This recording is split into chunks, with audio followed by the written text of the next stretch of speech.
This is Casey Rush, and today I want to talk about what applied psychology means to me.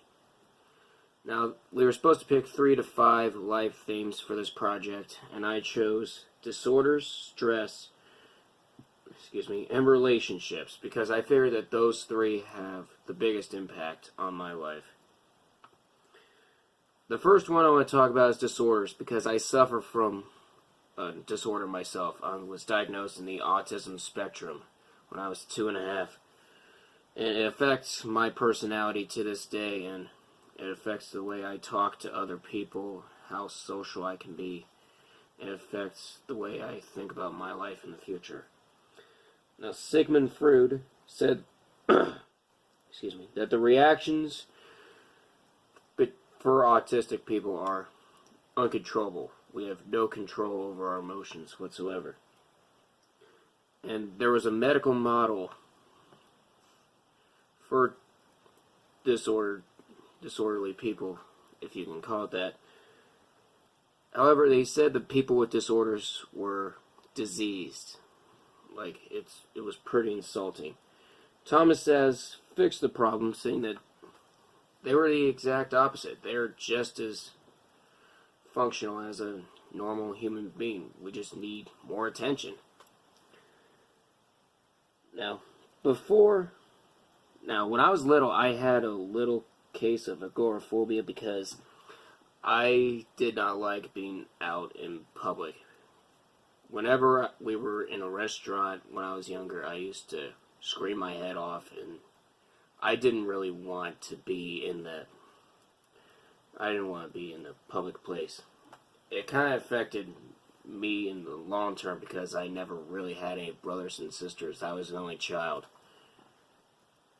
And so that's probably just one of other specific phobias that I had in my early life that many autistic people tend to have as well. And there are other personality disorders that go with autism spectrum, like the antisocial personality disorder. I seem to have that because I'm not really social. Like, most of the time I'm usually on my phone. I don't really talk to people outside of my family, and it's kind of dull if you think about it. The thing about autism, it affects my self-esteem. Like, why is it me? Why do I have to suffer with this? Why do I have to be different from everybody else? And that goes along with the self-perception as well. However, it doesn't affect my self-presentation because I feel like everybody else. I just want to dress up like everybody else and feel comfortable with myself. And that goes along with self-enhancement as well. The second life theme I want to talk about is stress. I chose it because I'm stressed, everybody else is stressed. I figured that this would be a popular life thing to do. It's usually caused by us adding pressure to our everyday lives, and optimism that something positive is going to happen just like that. And unfortunately, it doesn't happen. And when it doesn't happen, we usually resort to aggression, frustration, or any other emotions that go into our mind and we can't control it. And one of the great stressors is life changes. Like, everything's changing, we can't stop it, and there's multiple ways that life can change, and there's hardly anything we can do about it. There are 2 things that we encounter in life: those that we want to enjoy and those that we want to avoid. And there are 3 types of conflict, like approach conflict, avoidance conflict, and approach avoidance conflict. And there's approach where we see 2 positives, but we can only do one thing at a time. And there's avoidance where we have 2 types of things that we don't want to do, but we have no choice. And then there's avoid an approach where we encounter things that are good and bad, and we decide what we want to do. Guys have found ways to deal with stress.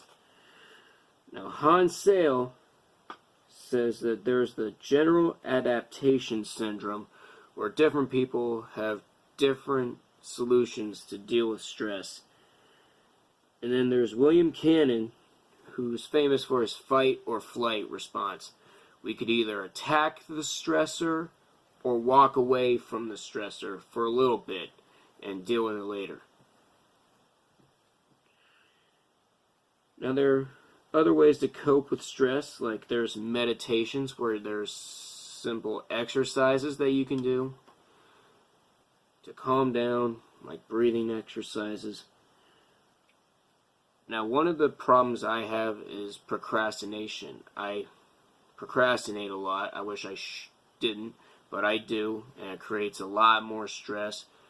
So I try to work on my time management. I try to do exercises to help control the time management and minimize the time where I do projects. Now, unfortunately, emotional intelligence is sometimes uncontrollable when you run into stressful events such as this project and every other class. And it doesn't help that I have an internet addiction. And it could sometimes be a good thing or a bad thing, because I like to listen to comedy, and watch sports videos to try to calm myself down and take my mind off of things. But it can also add to stress because, again, there's bad things on the internet and they just drive you up a wall. Now, relationships is the last theme that I chose because it can help with stress and my autism spectrum disorder. Because I have very close relationships with my friends and family, and they're my biggest fans. They're the biggest support that I can get.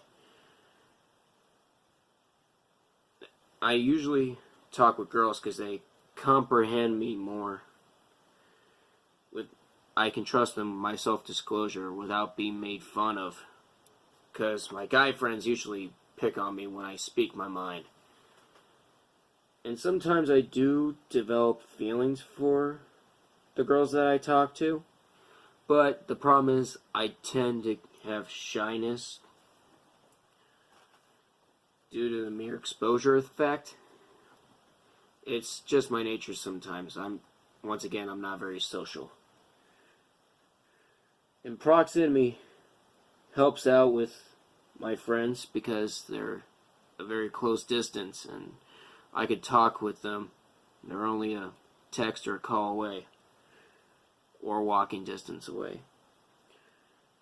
And I do feel, whenever I feel loneliness, I just talk with them.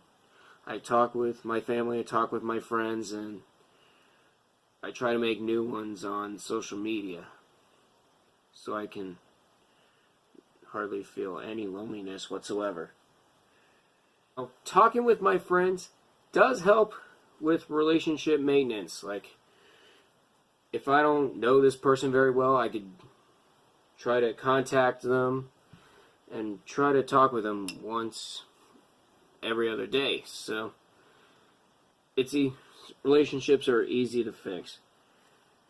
And sometimes with my family, we go through the family life cycle where there's multiple subjects that go on forever, and it does provide some good conversations with your family, and it can help you talk with your family so much. Now, I'm currently not in a relationship, but I did learn from watching Steve Wilkos and Maury that about some things that you cannot do in a relationship. And another thing that I found was Robert Sternberg's triangular theory of love. Now, there may be moments where I might feel intimate with the person, where I kind of want to start a relationship with her. And then then there's passion, where where it gets deeper and deeper. And I think I might want to spend the rest of my life with the person. And then there's commitment, where I gotta give everything my all and try to make this relationship work.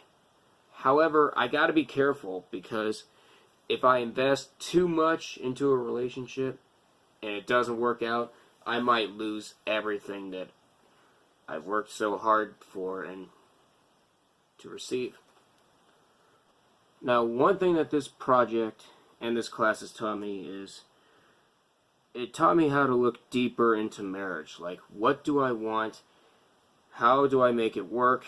And everything that I need to do to make this marriage last and make my relationship with this person last forever. Now, there's one thing.